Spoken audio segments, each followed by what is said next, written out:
Hello friends, कैसे हैं आप सब। आज की इस वीडियो में बात करूंगा आईफोन 17 के बारे में, क्योंकि ये बहुत ही ज़्यादा कंफ्यूजिंग डील बनती जा रही है, खासकर आईफोन 17 को लेकर के। क्योंकि प्राइस अभी कल न्यूज़ आ रही थी कि जो है जापान ने आईफोन 17 पे 10% जो है प्राइस बढ़ा दिया। अभी एप्पल ने इंडिया में जितने भी आईपैड्स बेच रहा था, मैकबुक बेच रहा था, उन सब के प्राइस बहुत ज़्यादा 25-25, 30% प्राइसेस बढ़ा दिए। तो यहाँ पर आईफोन 17 सीरीज़ जो कि लेटेस्ट सीरीज़ है, उस पर भी प्राइस बढ़ने के बहुत ज़्यादा चांसेस हैं। हर कोई इस बारे में बात कर रहा है।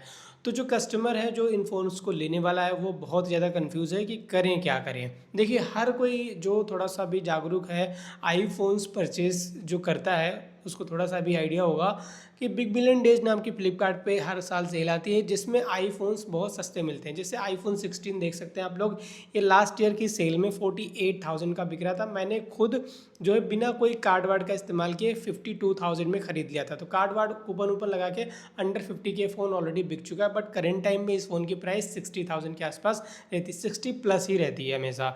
तो यहाँ पर गाइस इसीलिए हर कोई वेट करता है बिग बिलियन डेज़ का। तो क्या बिग बिलियन डेज़ में आईफोन 17 की प्राइस कम होगी या फिर बढ़ेगी? देखिए, फ़िलहाल तो आईफोन 18 सीरीज़ आने में बहुत कम वक्त बचा है, लेकिन रूमर्स ये कह रहे हैं कि आईफोन 18 बेस मॉडल नहीं आएगा, मतलब आईफोन 17 ही चलता रहेगा। तो यहाँ पर एक डाउट तो यहीं पर हो जाता है कि जब आईफोन 18 आएगा ही नहीं तो इसका प्राइस ड्रॉप होना नहीं है। एक प्रॉब्लम ये, दूसरी प्रॉब्लम ये है कि गाइज़ आईफोन्स की प्राइस बढ़ने वाली है। तो यहाँ पर हो सकता है गाइज़ आईफोन्स की प्राइस बढ़े तो बिग बिलियन डेज में उतना इफेक्ट ना हो, उतनी अच्छी प्राइस ड्रॉप हमें देखने को ना मिले। दूसरी बात तो यहीं पर होगी। तीसरी बात, आईफोन 18 आएगा 27 में, आई थिंक स्प्रिंग इवेंट में 2027 के मार्च में, तो उसके लिए भी काफ़ी टाइम है। तो यहाँ पर देखिए, कंपनीज़ के पास बहुत सारे ऑप्शन हैं कि आईफोन 17 ही बेचना है और आपको ख़रीदना पड़े। देखिए, यहाँ पर मैं आपकी प्रॉब्लम को जो है थोड़ा सा सॉल्व करने की कोशिश करता हूँ। पहली बात तो ये है, अगर आपको आईफोन की नीड है, कुछ नया ख़रीदने जा रहे थे, तो आप ख़रीद लो।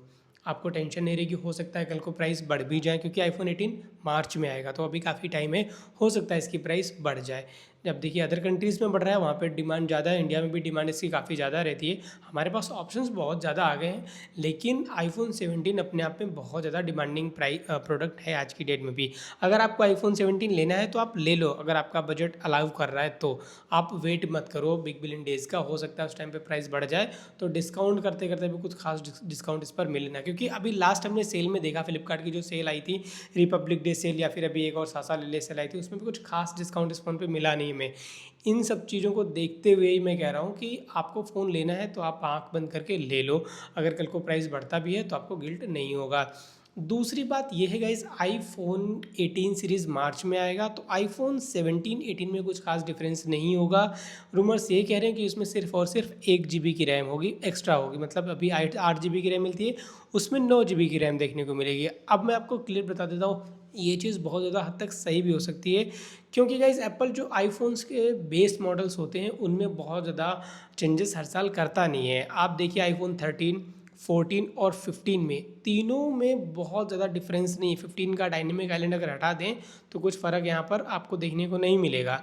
सेम थिंग एज यर गाइज, आईफोन 16 के जैसा ही डिज़ाइन आईफोन 17 का है, और आईफोन 18 का भी डिज़ाइन 17 16 जैसा ही रहने वाला है।